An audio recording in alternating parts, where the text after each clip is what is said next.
Hello everyone, welcome to guiding Sarathi. आज हम लोग इस वीडियो में 14 फरवरी से रिलेटेड इंपॉर्टेंट करंट अफेयर को देखेंगे। तो चलिए वीडियो को शुरू करते हैं। आज का जो हमारा सबसे पहला क्वेश्चन है, the function of heavy water in nuclear reactor is to. तो ये बताना है कि हैवी वाटर का यूज क्या होता है न्यूक्लियर रिएक्शन में। पहला, stop nuclear reaction. B option है slow down the speed of neutron. C है increase the speed of neutron and D option है none of the above.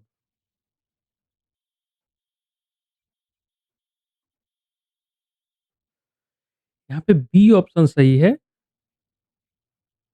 Heavy water का काम है कि स्पीड स्लो न्यूट्रॉन का स्पीड को स्लो डाउन करना। अगर हम बात करें कि इंडिया में न्यूक्लियर प्रोग्राम के बारे में, तो इंडिया 3 स्टेज का न्यूक्लियर प्रोग्राम को फॉलो करता है। सबसे फर्स्ट स्टेज जो होता है उसको हम लोग बोलते हैं प्रेशराइज्ड हैवी वाटर रिएक्टर।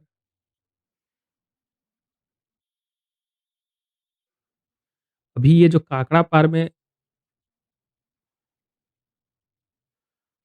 2 नया रिएक्टर चालू हुआ है, वो इसी प्रेशराइज़्ड हैवी वाटर रिएक्टर ही है।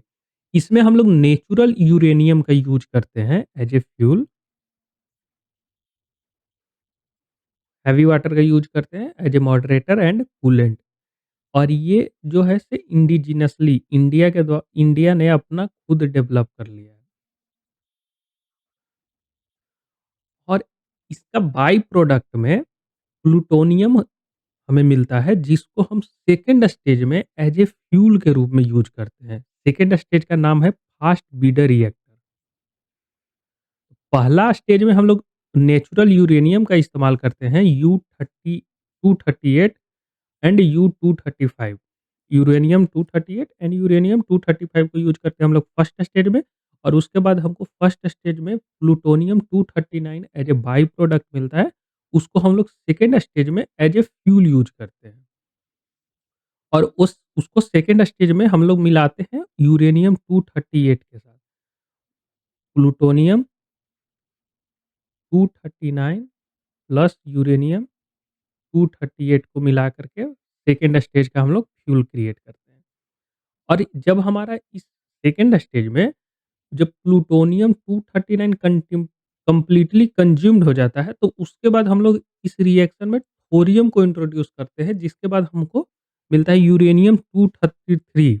और इसका हम लोग इस्तेमाल करेंगे थर्ड स्टेज में।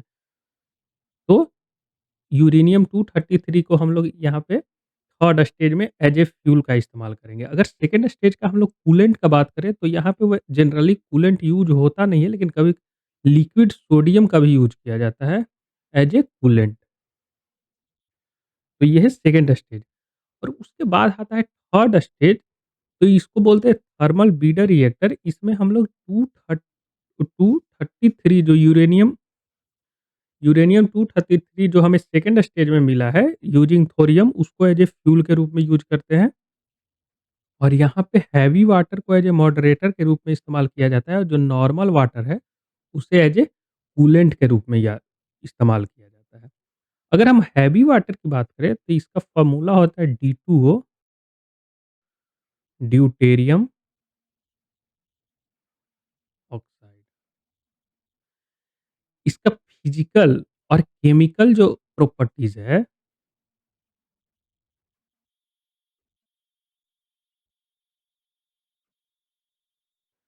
फिज़िकल एंड केमिकल प्रॉपर्टीज़ इस हैवी वाटर का सेम है नॉर्मल वाटर की तरह। लेकिन इसका जो न्यूक्लियर प्रॉपर्टी है वो डिफरेंट है। तो इसलिए इसका बहु इस्तेमाल होता है न्यूक्लियर रिएक्शन में। तो ये है अ, हमारा 3 स्टेज न्यूक्लियर प्रोग्राम। अगर हम थर्ड स्टेज की बात करें, तो इसको इंडिया का भाभा एटॉमिक रिसर्च सेंटर के द्वारा बनाया गया है, थर्ड स्टेज को। और अगर हम सेकंड स्टेज की बात करें, तो सेकंड स्टेज को Indira Gandhi centre for atomic research, ये कलपक्कम तमिलनाडु में है, उसने ये सेकंड स्टेज को डेवलप किया है।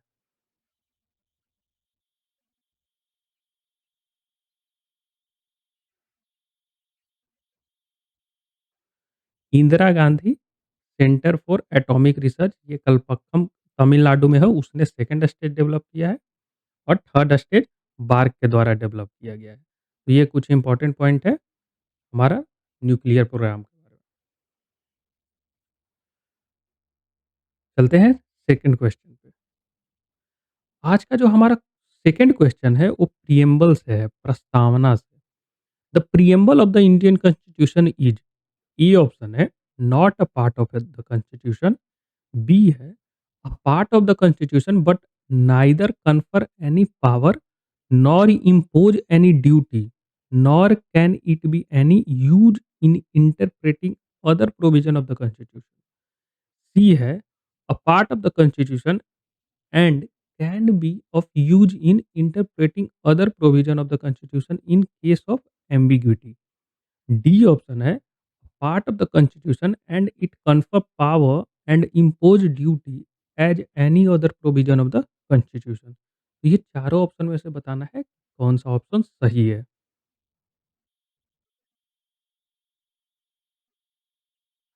यहाँ पे ऑप्शन सी सही है। जो प्रिएम्बल है वो कॉन्स्टिट्यूशन का पार्ट है, part of the constitution and can be use in interpreting other provision. Other provision में कोई भी कंफ्यूजन हो तो उसको इंटरप्रेट करने के लिए प्रिएम्बल का इस्तेमाल किया जा सकता है। ये है preamble of the constitution.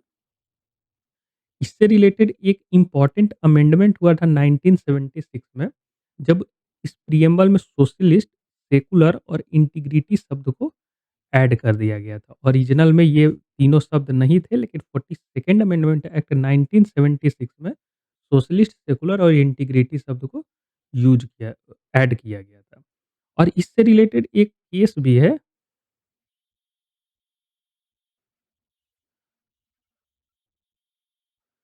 Kesavananda Bharti case में जब बेसिक स्ट्रक्चर का जब कांसेप्ट आया था, तो उसमें ये बोला गया था कि प्रिएम्बल जो है से पार्ट ऑफ द कॉन्स्टिट्यूशन है and can be amended but can not disturb it's basic nature. तो प्रिएम्बल जो है basic structure of the constitution में आता है, तो अमेंड किया जा सकता है, लेकिन उसका बेसिक जो मूल सिद्धांत है उसको नहीं बदला जा सकता है।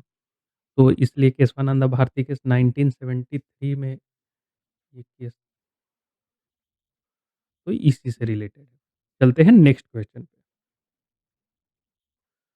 आज का जो हमारा थर्ड क्वेश्चन है वो ये 6 देश हैं, इसको बताना है कि थाईलैंड के साथ कौन-कौन सा देश का बाउंड्री टच होता है। India, Myanmar, China, Vietnam, Malaysia या लाओस।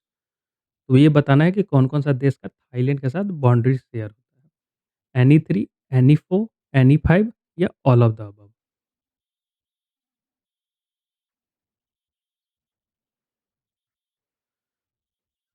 यहाँ पे ए ऑप्शन सही है, एनी 3, क्योंकि आप इसमें म्यांमार, लाओस और मलेशिया, ये 3 देश है जिसका बाउंड्री थाईलैंड के साथ टच होती है।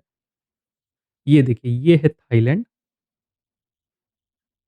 यहाँ पे है लाओस, नीचे में है मलेशिया और इधर है म्यांमार। और इसका बाउंड्री शेयर होता है कंबोडिया के साथ, नीचे है गल्फ ऑफ थाईलैंड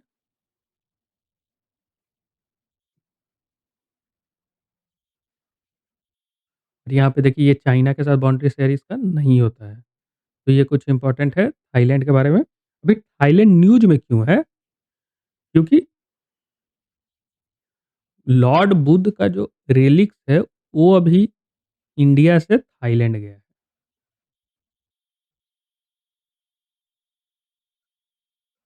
हुँ, बिहार के गवर्नर के द्वारा ले गए हैं लॉर्ड बुद्धा का रेलिक अभी इंडिया से थाईलैंड, इसलिए ये अभी न्यूज़ में है। चलते हैं नेक्स्ट क्वेश्चन पे। आज का जो हमारा फोर्थ क्वेश्चन है वो बुद्धिज्म से रिलेटेड है। The four major noble truth of Buddhism are the truth of suffering, the truth of the origin of suffering, the truth of cessation of suffering, the truth of the path to the cessation of suffering। तो इन चारों में से बताना है कि कौन-कौन सा वो नोबल ट्रूथ है बुद्धिज्म का। 1 एंड 2, 1, 2 एंड 3, 2, 3 एंड 4 या ऑल ऑफ द अबव?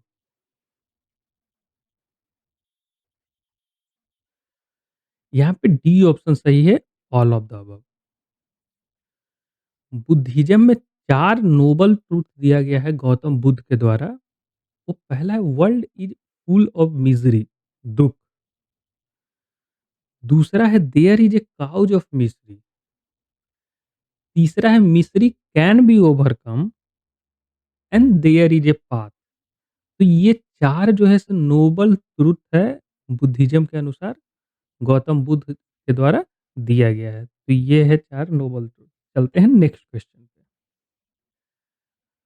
आज का जो हमारा क्वेश्चन है, वो बताना है कि recently which of the following country landed on the lunar surface after half century. लगभग 50 साल के बाद कौन-सा इन 4 देश में से है जो कि अभी लूनर सरफेस पे लैंड किया है? यूएसए, रसिया, जापान या फ्रांस?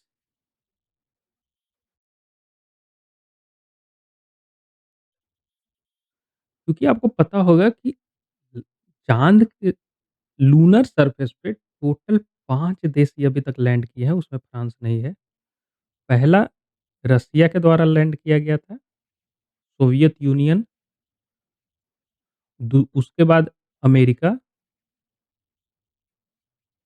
फिर थर्ड नंबर पे था चाइना, उसके बाद इंडिया का चंद्रयान 3 और अभी हाल ही में लैंड किया है जापान।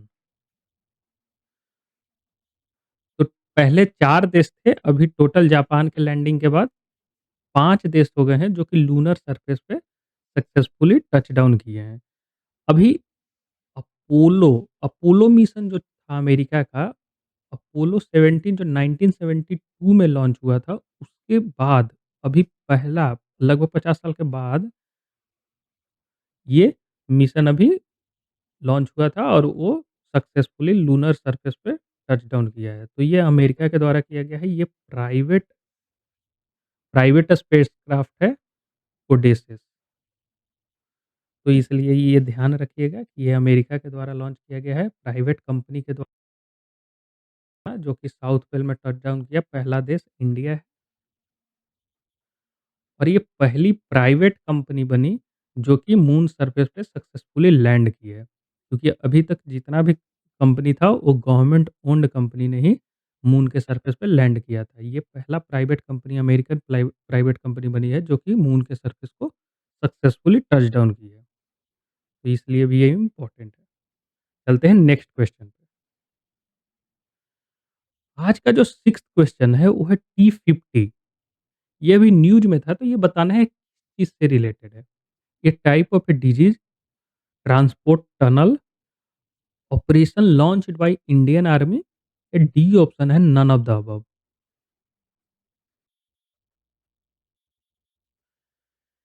यहाँ पे बी ऑप्शन सही है, ये एक ट्रांसपोर्ट टनल है और अगर स्पेसिफिक बात करें तो रेलवे ट्रांसपोर्ट टनल है।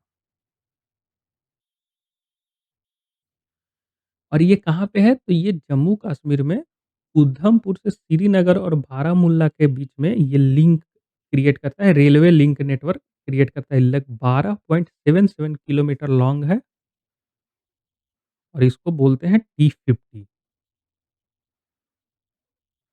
इंडिया का एक टैंक भी है T72, तो उससे कंफ्यूज नहीं कीजिएगा, ये कोई टैंक तो नहीं है। तो इसलिए इसको ध्यान रखिएगा कि T50 एक ट्रांसपोर्ट टनल है। तो आज के लिए बस इतना ही। वीडियो को लास्ट तक देखने के लिए धन्यवाद। वीडियो अगर पसंद आया तो लाइक कीजिए, सब्सक्राइब कीजिए and press the bell icon. Thank you and good day to all.